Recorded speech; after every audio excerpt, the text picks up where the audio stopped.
Sejak dari kecil, kedelapan putra dari leluhur Gea selalu sehati sepikir dalam melakukan segala hal. Demikian dalam suka maupun duka, mereka tidak berani melakukan segala sesuatu dengan ketidakhadiran salah satu dari mereka yang bersaudara. Pada suatu hari, mereka bersepakat untuk pergi berburu atau malu.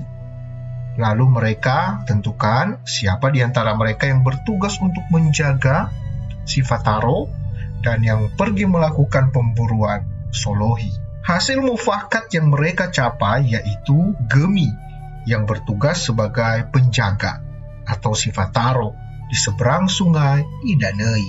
Sedangkan Farasi, Mangaraza Embu, dan yang lainnya bertugas sebagai pemburu atau solohi di sebelah atas kampung Telamaera.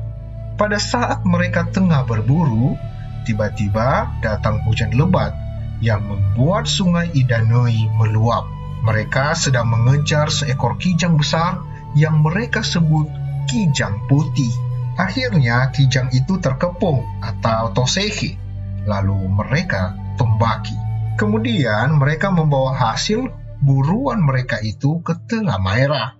Karena hujan tetap turun dan luapan sungai Idanei masih belum reda, Gemi bersama saudaranya yang lain tidak dapat menyeberangi dan masih tetap berjaga-jaga atau sifat taro di seberang sungai. Karena Farasi, Mangaraza Embu bersama saudara lainnya telah lama menunggu di Telamaera, mereka memutuskan untuk menyembelih dan membagi hasil buruan mereka. Seandainya ditunggu lebih lama lagi, akan busuk. Maka mereka sembelih dan mereka bagi sama rata, sebanyak 8 bagian. Tidak lama setelah selesai pembagian hasil buruan mereka, hari sudah mulai malam. Hujan pun reda dan banjir mulai surut.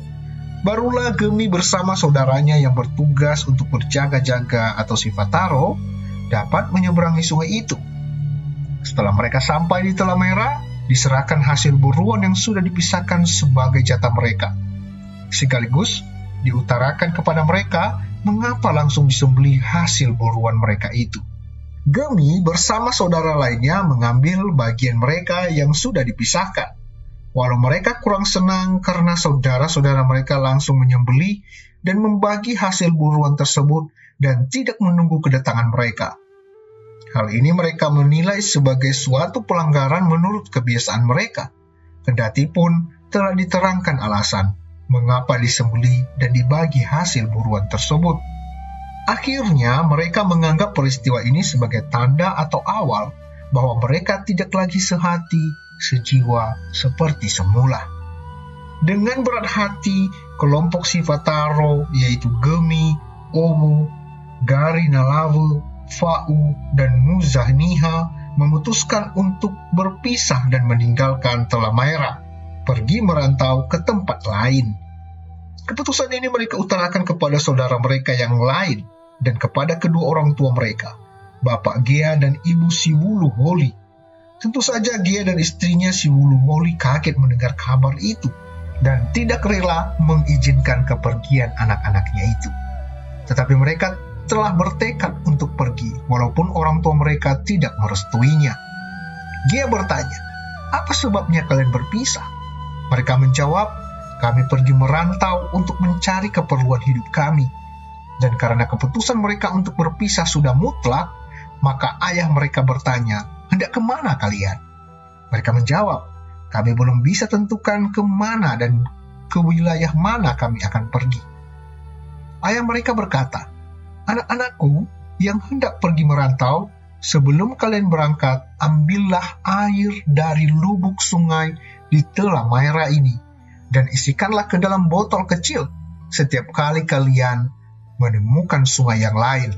Ambil juga air itu sama banyaknya dengan air yang kalian bawa, lalu timbanglah air itu. Kalau kalian menemukan nanti air yang sama beratnya seperti air yang kalian bawa dari sini, maka tinggallah menetap di situ." Maka berangkatlah kelima bersaudara itu. Sepanjang perjalanan mereka tetap mengingat semua pesan orang tua mereka. dan menyimpannya dalam hati serta menurutinya. Selama di perjalanan, mereka menemukan banyak sungai besar.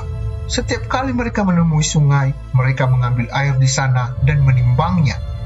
Rupanya, air yang mereka bawa dari sungai Idanui lebih berat daripada air sungai yang telah mereka lalui. Sudah lama mereka mengembara. Akhirnya mereka sampai ke salah satu sungai besar di daerah Nias yang menghadap ke arah barat. Mereka ambil air itu dan mereka timbang. Ternyata sama beratnya dengan air sungai Idanui yang telah mereka bawa. Maka, disitulah mereka tinggal sesuai dengan perintah orang tua mereka.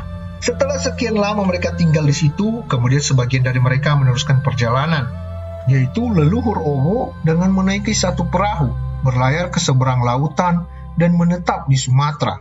Leluhur Gari Nalawe menuju ke selatan dan menetap di wilayah Nalawe. Leluhur Fa'u telah menuju ke selatan dan tinggal di dekat wilayah Teluk Dalam. Leluhur Nuzaniha, dianya menuju ke utara dan menetap di Onowaimbo, di wilayah Nuzamanu, dulu Kecamatan Tuemberua, kini Kecamatan Lotu. Sedangkan leluhur Gemi memilih untuk menetap di daerah yang menghadap ke sebelah barat, aliran sungai yang sama beratnya dengan sungai Idanui di Telamaira, dan dinamainya Idane Lahumi. Dan wilayah yang didiaminya itu diberinya nama Onowaimbo Lahumi. Nama itu dipilihnya dari kampung Onowaimbo Idanui, tempat tinggal saudaranya yang lain. Sebagai nama marga dipilihnya Daili, tetapi ada juga sebagian orang dengan nama marga Gea. Mengamati perpisahan para leluhur itu, kita melihat bahwa mereka tidak pernah melupakan kampung Telamaira dan Onowaimbo yang telah mereka tinggalkan. Mereka tetap ingat akan orang tua dan saudara-saudara mereka. Hal itu menjadi jelas dalam beberapa hal.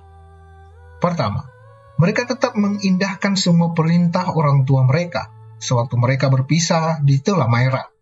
Mereka baru menetap di salah satu tempat kalau air dari tempat itu sama beratnya seperti air yang mereka bawa dari sungai Idanui dekat Telamaira. Kedua, dalam hal memilih nama wilayah sebagai tempat mereka bermukim, mereka selalu memilih nama wilayah asal mereka atau nama tempat saudara-saudara mereka tinggal di lembah Idanui, yakni Onowaimbo. Ketiga, sama halnya dengan pemilihan marga mereka sesuai nama leluhurnya di Telamaira, yaitu Daili dan Gea.